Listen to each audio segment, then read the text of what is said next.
여리고 성을 함락하는 일을 위해서 여호수아가 이제 지도자로서 그 땅을 정탐하기 위하여 2명의 정탐꾼을 보냈다고 오늘 본문이 시작이 됩니다. 왜 2명이었을까요? 모세는 12명의 정탐꾼을 보냈습니다. 공평하게 12지파에게서 한 사람씩 대표자를 뽑아서 그 사람들로 하여금 그 가보지 않은 땅을 정탐하고 그리고 준비하기 위하여 12명의 정탐꾼을 보냈는데 그 준비는 참담한 실패로 끝납니다. 왜냐하면 정말 믿음으로 보고 믿음으로 보고한 사람은 여호수아와 갈렙 2사람이었는데 믿음이 없어서 똑같은 일을 경험하고 보고도 믿음이 없는 말을 하여 이스라엘 전체의 간담을 높게 하고 울부짖게 했던 사람이 10명이나 되었기 때문입니다. 여호수아 입장에서 12명을 보내지 않고 2명을 보낸 이유를 저는 충분히 이해가 됩니다. 저 같아도 그랬을 것 같아요. 여러분, 우리가 어떤 사람을 만나면 그 사람들이 갖고 있는 성품과 생각과 또 경향들이 있는데 그것들은 어떻게 형성이 됐을까요? 하나님께서 원래 어떤 사람에게 성격과 기질과 또 배경과 그 모든 것들을 허락하셔서 아주 탁월한 사람도 있고 좀 부족한 사람도 있을 겁니다. 그러나 우리가 살아가면서 지금 나를 만든 것은 어찌 보면 내가 지금까지 경험해 온 일들의 결과일 것입니다. 사랑을 많이 받은 사람은 사랑을 많이 주는 사람이 되고 상처가 많은 사람은 상처를 주는 사람이 되게 되어 있습니다. 우리가 경험한 모든 것들은 내가 원하는 것을 경험하는 것도 아니고 하나님이 우리의 삶 가운데 허락하셔서 우리가 경험하고 그 길을 지나온 것입니다. 그러나 이 모습들을 지금 나의 존재를 큰 하나님의 틀에서 본다면 하나님은 지금도 우리를 준비시켜 주시고 계시는 중임을 오늘 본문에서 우리가 함께 발견하기를 원합니다. 정탐꾼이 하는 일이 뭐냐 하면 준비하는 일입니다. 먼저 가서 보고 경험하고 길을 내고 그래서 나중에 그 사람들을 인도하는 역할을 하기 위하여 준비된 자로 선택받은 자가 정탐꾼입니다. 저는 군 생활을 할 때 포병부대에 이렇게 정탐꾼 역할을 하는 그런 역할을 감당했어요. 통신병이었기 때문에 본대가 포가 이렇게 작전을 수행하기 전에 먼저 그 길을 내고 전선을 깔고 이렇게 그 지형 지물을 다 파악하는 역할을 하는 사람들이 있습니다. 그 사람들은 작전을 수행하면 늘 5분 대기조로 군장을 준비하고 있어야 돼요.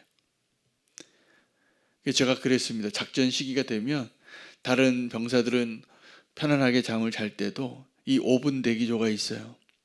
5분 대기조는 5분 안에 움직여서 먼저 반응해야 됩니다. 준비되어 있는 자들이죠. 그럼 정탐꾼이 하는 일이 뭐냐면 이 본대를 이끌기 위해서 보고 파악하고 정말 소중한 정보를 수집해서 알려줘야 되는 겁니다. 길도 알려주고 적군의 모든 역량과 형편을 잘 보고해야 되죠. 근데 그 준비된 일들을 준비하라고 보냈는데 그 준비하는 일을 하러 간 사람이 믿음이 없으면 어떻게 되냐면 망하게 합니다. 망하게 합니다. 그 경험을 누가 했냐면 여호수아가 했던 거죠. 저는 여호수아가 40년 전에는 12명을 보냈는데 모세가 왜 40년 후에는 2명을 보냈을까? 여호수아가 경험했기 때문이에요. 이 다수결의 원칙에서 졌어요. 믿음의 사람들이. 돌아간 거예요. 그리고 그 세월을 허비한 거죠. 그러나 이제 여호수아는 실패하지 않고 그 일에 준비된 자가 됩니다. 누구를 보냈을까요? 제가 보기에 여호수아는 준비된 사람을 보냈을 거라고 확신해요. 이전에는 그냥 대표로 모아서 보냈을 때 실패했기 때문에 이제 준비된 사람 2명이면 충분하다. 그때 2명이 여호수아와 갈렙이 함께 마음을 합했거든요. 이 2사람이 갔는데 어찌된 일인지 신분이 탄로났습니다. 마음의 충정심은 분명했을 텐데, 믿음의 사람인 건 분명한데 이 스파이 훈련을 좀 덜 받았나 봐요. 그래서 자기가 정체성을 잘 숨겨서 몰래 다녀야 되는데 들통이 난 거죠. 그래서 2절에 보면 어떤 사람이 여리고 성에 있는 그 왕에게 보고해서 정탐꾼이 들어왔다는 사실이 발각됐어요. 그가 숨은 곳은 라합이라는 기생의 집에 들어갔습니다. 정체가 탄로났기 때문에. 그런데 이 기생 라합이 오늘 본문을 보면 이 구약 성경에는 이 두 사람의 정탐꾼의 이름을 밝히지 않은데 나중에 마태복음에 나옵니다. 근데 이 두 사람은 자기를 그 정체를 숨기고 기생 라합의 집에 들어갔는데, 이 기생 라합이 준비된 사람이었어요. 하나님이 준비시켜 준 사람이었어요. 그래서 오늘 본문에 보면 4절과 6절에 이미라는 단어를 우리가 주목해야 합니다. 4절을 보시면 그 여인이 그 두 사람을 이미 숨긴지라. 무엇을 위해서 이미 숨겼을까요? 왕의 경찰국들이 와서 이제 수색을 할 때 여기 정탐꾼이 왔는지 찾았을 때 그들을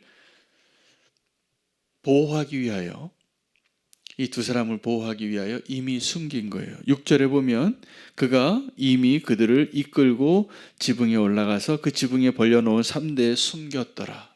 이미 숨겨놓은 거죠. 그래서 이제 추적자들이 와도, 경찰들이 왔어도 이 두 사람의 정탐꾼을 발견하지 못한 겁니다. 준비된 사람이 준비된 사람을 만나게 하시는 것 같습니다. 그래서 우리는 지금 이 만남이, 우리가 주 안에서의 만남이 결코 우연이 아닙니다. 하나님의 계획되어진 준비된 만남이라고 저는 믿습니다. 그리고 그 준비된 만남을 통해서 하나님께서 준비하시는 일이 있어요. 우리가 지금 모를지라도. 여러분, 이 준비하시는 하나님이라는 단어가 구약 성경에 언제 나오는지 아시죠? 여호와 이레. 아브라함이 모리아산에 자기 아들 이삭을 데리고 갔을 때 이삭을 죽이려고 했는데 하나님이 말리셨어요.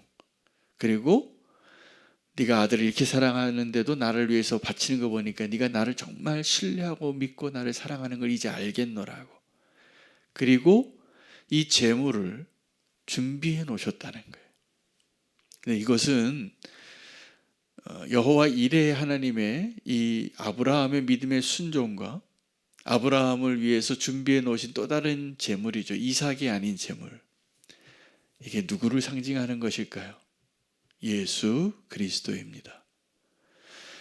하나님은 여호와 이레의 하나님이십니다.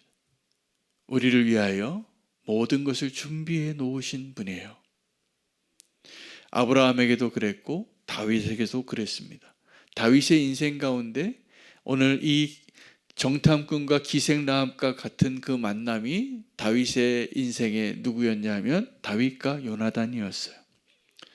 요나단은 다윗이 정말 위기에 있을 때 그를 돕고 위로하고 격려하고, 왕으로 기름 부음을 받았으되 사울 왕 밑에서 단련되어지는 그 가운데 하나님이 허락하신 준비한 사람이에요. 아마 다윗은 이 요나단 때문에 정말 행복했을 거예요. 위로가 되고 힘을 얻었을 것 같아요. 아마 우리도 그럴 것입니다. 그러시죠? 우리의 인생 가운데 요나단 같은 사람이 있잖아요. 그 요나단 같은 사람 때문에 우리는 힘을 얻어요. 준비해준 나의 친구. 이분도 예수님이어야 됩니다.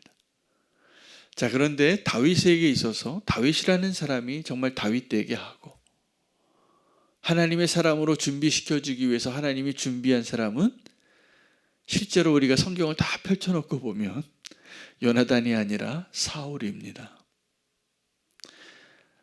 다윗은 그 사울을 피하고 싶었을 거예요. 지긋지긋했을 거예요. 도대체 이 사울 왕이 나를 이렇게 왜 이렇게 괴롭히는가? 무엇에부터 이렇게 꼬였길래 나를 이렇게 괴롭히는 존재가 됐을까? 여러분, 그런데 나중에 우리가 보면 알지만 다윗이 다윗 된 이후에 가장 공로가 큰 사람이 사울이에요. 사울이 그렇게 다윗을 괴롭히지 않았다면 다윗이 그렇게 하나님을 의지했을까? 아닐 겁니다. 근데 그 사람은 피할 수가 없는 거예요. 왕이에요. 그리고 내가 또 왕의 기름 부음을 받았는데, 사무엘에게 의해서 나는 지금 이 기름 부음을 밝힐 수도 없는 왕이에요. 근데 백성들이 막 소리치는 거예요. 사울은 천천히요, 다윗은 만만이라. 이게 그냥 기분 좋은 말일 수는 있지만 나를 위태롭게 하는 말이에요. 하나님은 다윗을 위해서 사울도 준비하시고 요나단도 준비하십니다. 꼭 기억하시기 바랍니다. 하나님이 우리의 인생 가운데 허락하신 모든 일들은 무언가를 위한 준비입니다. 오늘 우리가 경험하고 울고 웃고 기뻐하고 아파하는 이 모든 것은 우리를 구원하시기 위한 하나님의 준비입니다. 인생의 스토리가 다 다르지요. 그래서 성경은 이야기로 우리에게 전해지는 겁니다. 그 이야기가 다 다른데 우리가 경험한 것을 통해서 하나님은 무언가를 준비하시는데 우리로 하여금 준비된 신부가 되게 하시는 것을 우리가 오늘 발견해야 합니다. 그리고 기억하십시오. 준비된 사람이 준비된 사람을 만나는 축복을 누린다는 것. 오늘 이 본문에 두 명의 정탐꾼은 위기를 경험합니다. 정체가 탄로난 거예요. 위치가 파악이 된 거예요. 그런데 그 위기 가운데 정말 준비된 사람을 만나게 하시죠. 기생 라합이라는 사람입니다. 그래서 그 기생 라합은 그들을 이미 숨겨요. 이미 덮어놨어요. 옥상에다가. 믿음의 사람을 만나는 거죠. 그리고 그 세상에서, 그 상황에서, 그 여리고 성에서, 그 안에서 이 두 사람은 소중한 언약을 맺습니다. 준비된 사람이 되는 것이죠. 그리고 이 정탐꾼은 정말 정탐꾼의 사명을 감당할 수 있는 길을 여는 거예요. 그리고 그 길을 경험하는데 하나님이 준비하신 손길을 경험해요. 여러분, 우리의 삶에 허락하는 모든 것들이 하나님의 준비하심이라는 것을 깨닫게 되면 감사밖에 남지 않습니다. 감사하시기를 바랍니다. 나의 요나단도 감사하고 나의 사울도 감사하고 그리고 내가 경험한 것들을 다 감사하시기 바랍니다. 무엇을 의미하냐면 준비하시는 하나님을 알게 하시는 거예요. 오늘 그 준비하시는 하나님, 오늘 본문에서 두 명의 정탐꾼과 기생 라합이 서로에게 준비된 사람이 되어서 언약을 맺게 되지만 하나님 오늘 우리에게 주시는 소중한 메시지는 하나님은 준비하시는 여호와 이레의 하나님이시라는 사실입니다. 그리고 하나님은 우리의 구원을 위하여 준비하셨는데 뭘 준비하셨을까요? 예수 그리스도입니다. 우리의 인생에 허락되어진 우리가 울고 웃는 수많은 사건들을 통하여 오늘 우리가 이만큼 인도함 받은 겁니다. 인도함 받아서 이제 앞으로 인도하시는 주님을 경험하게 될 겁니다. 그분을 신뢰하십니까? 네, 우리를 준비해 주시는 하나님을 신뢰하고 또 주님을 위해서 준비된 신부가 될 수 있는 저 여러분 되시기를 축복합니다. 오늘 말씀 붙잡고 함께 기도하고